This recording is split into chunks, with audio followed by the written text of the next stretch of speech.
여러분은 아마 계절이 바뀔 때마다 살충제를 사고 있었을 겁니다. 뿌리고, 섞고, 다시 뿌리고, 또 반복합니다. 그런데 이상하게도 진딧물은 다시 돌아오고, 딱정벌레도 다시 나타나며, 민달팽이는 남아있는 잎까지 끝까지 갉아먹습니다. 하지만 대부분의 정원사들이 모르는 사실이 있습니다. 정원 안에는 해마다 스스로 돌아와 아무 스프레이 없이도 해충을 막아주는 다년생 식물들이 존재합니다. 오늘 소개할 식물은 모두 7가지입니다. 더 놀라운 점은 그중 몇 가지는 사람들이 잡초라고 생각해서 그냥 뽑아버리는 식물이라는 것입니다. 오늘부터 그 실수를 멈춰야 합니다. 보통의 원예 영상은 무엇을 심어라 라고만 말합니다. 하지만 이 영상에서는 왜 그 식물이 효과가 있는지, 어떤 성분이 해충을 혼란스럽게 만드는지, 그리고 어디에 심어야 가장 강력하게 작동하는지까지 정확히 알려드리겠습니다. 정원에 돈을 계속 쓰고도 같은 문제를 반복하고 있었다면 오늘 내용은 반드시 끝까지 보셔야 합니다. 이제 첫 번째 식물부터 시작하겠습니다. 첫 번째 식물은 라벤더입니다. 라벤더는 정원에서도 자주 보이고 향초나 비누, 입욕제에도 많이 쓰이기 때문에 누구나 익숙하게 알고 있는 식물입니다. 하지만 대부분의 사람들은 라벤더가 왜 해충을 쫓아내는지, 그리고 어떻게 심어야 진짜 보호막처럼 작동하는지는 잘 모릅니다. 라벤더의 잎이과 줄기에는 아주 작은 향기샘이 있습니다. 그 안에는 리날룰과 리날릴, 아세테이트라는 향기 성분이 들어 있습니다. 사람에게는 이 향이 편안하고 부드럽게 느껴지지만 나방, 벼룩, 파리, 모기 같은 해충에게는 전혀 다릅니다. 이 향은 해충의 후각기관을 강하게 자극해서 방향 감각을 흐트러뜨립니다. 결국 해충은 가까이 오기도 전에 방향을 바꾸고 다른 곳으로 이동하게 됩니다. 여기서 중요한 점이 있습니다. 라벤더 한 포기는 장식에 가깝습니다. 하지만 라벤더 세 포기를 약 45cm 간격으로 심으면 이야기가 달라집니다. 세 포기가 함께 향을 내뿜으면 단순히 향이 3배가 되는 것이 아니라 하나의 연속된 향기벽이 만들어집니다. 바로 이 향기벽이 날아오는 해충을 정원 바깥으로 밀어내는 역할을 합니다. 라벤더는 햇빛을 아주 좋아합니다. 하루 최소 6시간 이상 햇빛이 드는 곳에 심어야 합니다. 그리고 무엇보다 중요한 것은 배수입니다. 흙이 계속 젖어 있으면 뿌리와 밑동이 쉽게 썩습니다. 점토질 흙이라면 굵은 자갈을 섞거나 아예 높은 화단에 심는 것이 좋습니다.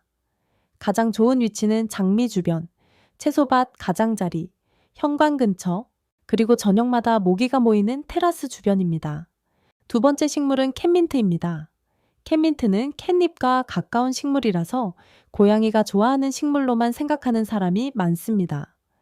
하지만 정원에서 캣민트의 진짜 가치는 고양이보다 해충에게 훨씬 더 크게 나타납니다. 캣민트에는 네페탈락톤이라는 활성 성분이 들어있습니다. 이 성분은 모기뿐 아니라 진딧물, 일본 풍뎅이, 벼룩이벌레, 호박벌레, 바구미 같은 여러 해충을 멀리하게 만듭니다. 해충 입장에서는 이 냄새가 단순히 불쾌한 향이 아니라 이곳은 위험하다는 경고 신호처럼 작용합니다. 그래서 해충은 캣민트 한 포기만 피하는 것이 아니라 그 주변 공간 전체를 피하려고 합니다. 캣민트의 장점은 매우 강한 생명력입니다. 추운 지역에서도 잘 견디고 한번 자리를 잡으면 가뭄에도 강합니다. 햇빛이 잘 드는 곳이 가장 좋지만 약간의 방은을도 견딜 수 있습니다. 식물 간격은 약 45cm부터 60cm까지 정도로 두면 좋습니다. 자라면 낮고 둥근 모양으로 퍼지며 늦봄부터 초가을까지 연보라색 꽃을 계속 피워 정원도 훨씬 부드럽고 아름답게 보입니다. 캣민트를 가장 효과적으로 쓰는 방법은 첫 번째 꽃이 진 뒤에 절반 정도 잘라주는 것입니다.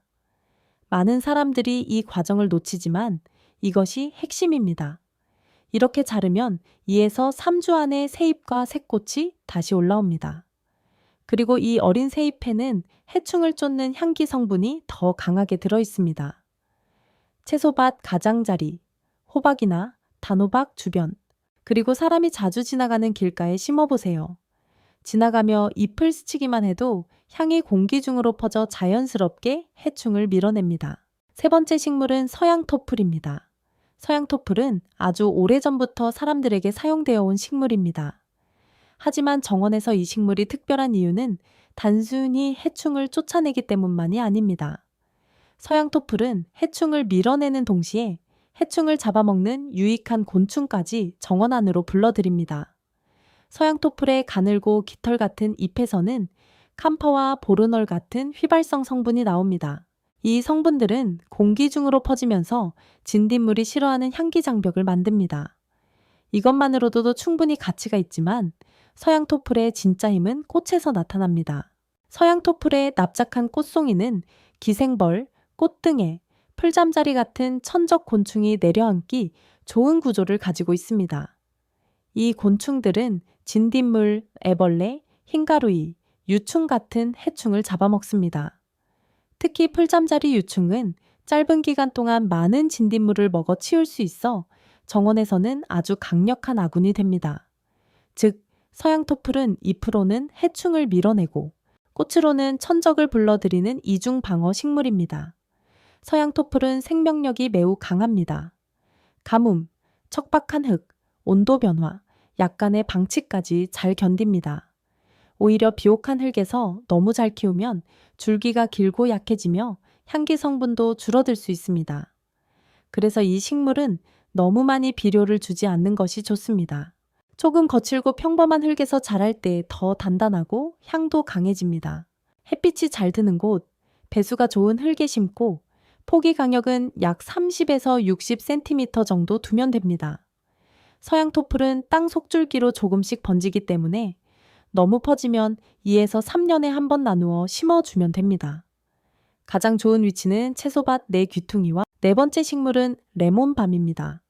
레몬밤 잎을 손가락으로 살짝 비벼보면 마치 레몬 사탕처럼 상큼한 향이 납니다. 이 향의 핵심은 시트로넬라리라는 성분입니다. 사람들이 여름 저녁마다 모기를 쫓으려고 켜는 시트로넬라 향초와 비슷한 역할을 합니다. 하지만 중요한 차이가 있습니다. 향초는 시간이 지나면 꺼지지만 레몬밤은 살아있는 동안 계속 향을 내보냅니다. 햇빛이 잎을 드거나 사람이 지나가며 잎을 스치면 레몬밤의 향기 성분이 공기 중으로 퍼집니다. 모기, 작은 날벌레, 진딧물, 호박벌레 같은 해충은 이 향을 싫어해 주변을 피하려고 합니다. 그래서 레몬밤은 단순한 허브가 아니라 정원 한쪽에서 계속 작동하는 자연 방어 장치라고 볼 수 있습니다. 레몬밤의 또 다른 특별한 기능은 개미의 이동 신호를 방해한다는 점입니다. 개미는 냄새길, 즉 페로몬 흔적을 따라 이동합니다. 그 길을 이용해 먹이를 찾고 동료를 부르고 집단 전체가 하나의 조직처럼 움직입니다. 그런데 레몬밤의 향기 성분은 이 흔적을 흐트러뜨릴 수 있습니다. 개미의 통신망이 흔들리면 개미들은 이전처럼 정확하게 이동하지 못하고 혼란스러워집니다. 그래서 레몬밤은 개미가 자주 들어오는 길목, 화분 주변, 문가, 데크 근처에 심으면 좋습니다. 특히 저녁에 사람이 앉는 야외 의자 주변이나 테라스에 두면 모기를 줄이는 데도 도움이 됩니다. 레몬밤은 방은을도 잘 견디는 편이라 다른 해충 퇴치 식물이 잘 자라지 못하는 정원 구석에서도 유용합니다. 다섯 번째 식물은 차이브입니다. 많은 사람들은 차이브를 감자 위에 뿌리거나 달걀 요리에 넣는 작은 허브 정도로만 생각합니다. 하지만 정원 안에서 차이브는 아주 전략적인 해충 방어 식물입니다. 특히 다른 식물들과 달리 땅 위와 땅 속을 동시에 보호한다는 점에서 매우 특별합니다. 차이브는 마늘, 양파, 대파와 같은 알리움 계열 식물입니다. 이 계열 식물들은 공통적으로 강한 화합물을 만들어냅니다. 대표적으로 알리신과 다이알릴 디설파이드 같은 성분이 있습니다. 이 성분들은 잎을 통해 공기 중으로 퍼지고 동시에 뿌리 주변 흙 속으로도 방출됩니다. 바로 이 땅속 작용이 차이브의 진짜 장점입니다. 흙 속에서는 당근 뿌리파리, 양파파리, 그리고 눈에 보이지 않는 작은 선충류를 억제하는 데 도움이 됩니다. 선충은 뿌리를 공격하는 아주 작은 해충입니다. 문제는 피해가 땅속에서 일어나기 때문에 겉으로 보면 영양 부족처럼 보일 때가 많다는 것입니다. 그래서 많은 정원사들이 비료를 더 주지만 실제 문제는 영양이 아니라 보이지 않는 해충일 수 있습니다. 차이브는 이런 문제를 조용히 줄여줍니다. 뿌리 주변에서 황 성분을 내보내며 땅속 해충이 가까이 오는 것을 어렵게 만듭니다. 땅 위에서도 차이브는 효과가 있습니다. 같은 황 성분이 공기 중으로 퍼지면서 진딧물, 응애, 일본 풍뎅이 같은 해충을 멀리하게 만듭니다. 특히 장미 주변에 차이브를 심으면 잎이과 꽃을 갉아먹는 벌레 피해를 눈에 띄게 줄이는 데 도움이 됩니다. 차이브는 햇빛이 잘 드는 곳을 좋아하지만 약한 방은을도 견딜 수 있습니다. 6번째 식물은 로즈마리입니다. 채소를 키우는 정원이라면 특히 양배추, 브로콜리 같은 배추가 채소나 콩류, 뿌리 채소를 키운다면 로즈마리는 반드시 고려해야 할 식물입니다. 로즈마리가 없는 채소밭은 중요한 방어선 하나가 비어있는 것과 같습니다. 로즈마리의 향에는 camphor, 시널, 알파피넨 같은 강한 방향 성분이 들어있습니다. 이 성분들은 여러 해충의 감각 기관을 자극해 가까이 오기 어렵게 만듭니다. 특히 배추 흰나비, 콩잎벌레, 당근파리, 멕시코 콩기잎벌레, 응애 같은 해충에게 로즈마리 향은 매우 불편한 신호가 됩니다. 해충은 로즈마리만 피하는 것이 아니라 그 향이 퍼지는 주변 구역 자체를 피하려고 합니다. 하지만 로즈마리를 제대로 쓰려면 위치가 중요합니다. 아무 곳에나 한 포기 심는 것보다 보호하고 싶은 작물에 바람이 불어오는 쪽에 심는 것이 훨씬 효과적입니다. 해충은 무작정 날아오는 것이 아니라 공기의 흐름과 냄새를 따라 이동합니다. 만약 정원의 주로 서쪽에서 바람이 분다면 로즈마리를 채소밭 서쪽 가장자리에 심는 것이 좋습니다. 그러면 바람이 로즈마리의 향기 성분을 작물 쪽으로 밀어보내고 해충은 작물에 도착하기 전부터 방해를 받게 됩니다. 이것은 해충기, 이미 잎에 앉아 알을 낳은 뒤에 대응하는 방식이 아닙니다. 정원 경계선에서 먼저 막는 방식입니다. 바로 이 차이가 로즈마리의 효과를 크게 바꿉니다. 로즈마리는 햇빛을 아주 좋아합니다. 하루 6시간에서 8시간 이상 강한 햇빛이 필요하고 배수가 잘 되는 흙이 필수입니다. 특히 추운 계절에 뿌리가 젖어 있으면 쉽게 죽을 수 있습니다. 비가 많은 지역이라면 경사진 곳이나 높은 화단에 심는 것이 좋습니다. 건조한 지역에서는 한번 뿌리를 내리면 관리가 매우 쉬운 편입니다. 7번째 식물은 텐지입니다. 텐지는 제가 강력한 최후의 선택지라고 부르고 싶은 식물입니다. 일반적인 원예 영상이나 정원 가이드에서는 자주 소개되지 않습니다. 하지만 제대로 관리할 줄만 안다면 텐지는 정원에서 가장 넓은 범위에 해충을 막아주는 매우 강력한 다년생 식물입니다. 텐지에는 투존, camphor, 보르널 같은 향기 성분이 들어있습니다. 이 조합은 개미, 오이잎벌레, 호박벌레, 일본 풍뎅이, 감자잎벌레, 파리, 모기 같은 다양한 해충을 불편하게 만듭니다. 과거에는 여름철 고기에 파리가 달라붙지 않게 하기 위해 텐지를 사용하기도 했고, 집 문가나 창문 주변에 두어 개미가 들어오는 것을 막는 데 쓰이기도 했습니다. 그만큼 텐지는 오래전부터 해충 문제를 해결하는 식물로 사용되어 왔습니다. 하지만 여기서 반드시 알아야 할 중요한 점이 있습니다. 텐지는 매우 강하게 번집니다. 땅 속줄기로 퍼지고 씨앗으로도 쉽게 번질 수 있습니다. 그냥 아무 곳에 심고 방치하면 원하지 않는 자리까지 차지할 수 있습니다. 그래서 텐지를 심을 때는 반드시 관리 방법을 함께 생각해야 합니다. 가장 좋은 방법은 큰 화분을 땅속에 묻고 그 안에 텐지를 심는 것입니다. 예를 들어 5갤런 정도 되는 튼튼한 화분을 흙 속에 넣고 화분 윗부분만 지면과 비슷하게 남긴 뒤 그 안에 심으면 뿌리 번짐을 물리적으로 막을 수 있습니다. 그리고 꽃이 씨앗으로 변하기 전에 꾸준히 잘라주어야 합니다. 이 두 가지만 지키면 텐지는 위험한 침입 식물이 아니라 통제 가능한 강력한 방어 식물이 됩니다. 텐지는 추위에도 강하고 햇빛이 잘 드는 곳에서 특히 잘 자랍니다.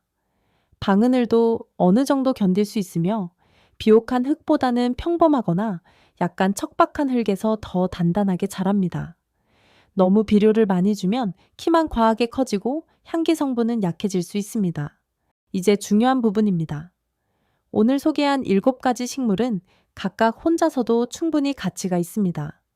하지만 몇 가지를 함께 심으면 단순한 해충 퇴치가 아니라 정원 전체를 지키는 다층 방어 시스템이 만들어집니다. 가장 강력한 조합은 서양토플, 캔민트, 텐지입니다. 캔민트는 낮은 높이에서 주변 공기 속으로 네페탈락톤 향을 계속 퍼뜨립니다. 이 향은 진딧물, 모기, 딱정벌레 같은 날아오는 해충에게 혼란을 줍니다. 해충이 작물에 내려앉기 전에 먼저 방향 감각을 잃게 만드는 첫 번째 방어선입니다. 그 다음은 서양토플입니다. 서양토플은 중간 높이에서 캄퍼와 보르널 향을 퍼뜨려 또 다른 향기 장벽을 만듭니다. 동시에 납작한 꽃은 기생벌, 꽃등에 풀잠자리 같은 천적 곤충을 불러들입니다. 즉, 서양토플은 해충을 밀어내는 식물이면서 해충을 잡아먹는 아군까지 정원 안으로 초대하는 식물입니다. 그리고 뒤쪽에는 텐지가 있습니다. 텐지는 키가 더 크고 향도 강합니다. 개미, 오이잎벌레, 호박벌레, 감자잎벌레처럼 땅 가까이에서 움직이는 해충을 견제하는 역할을 합니다. 여러분은 오늘 소개한 7가지 식물 중 어떤 식물이 가장 놀라웠나요? 그리고 여러분의 정원에서 가장 골치 아픈 해충은 무엇인가요? 댓글로 남겨주세요. 같은 문제를 겪는 다른 정원사들에게도 큰 도움이 될 수 있습니다. 이 영상이 도움이 되었다면 좋아요를 눌러주시고 정원을 가꾸는 친구에게도 공유해주세요. 그리고 매주 이런 실용적인 정원 정보를 받고 싶다면 지금 구독해주세요. 다음 영상에서는 더 건강하고 강한 정원을 만드는 방법으로 다시 찾아오겠습니다.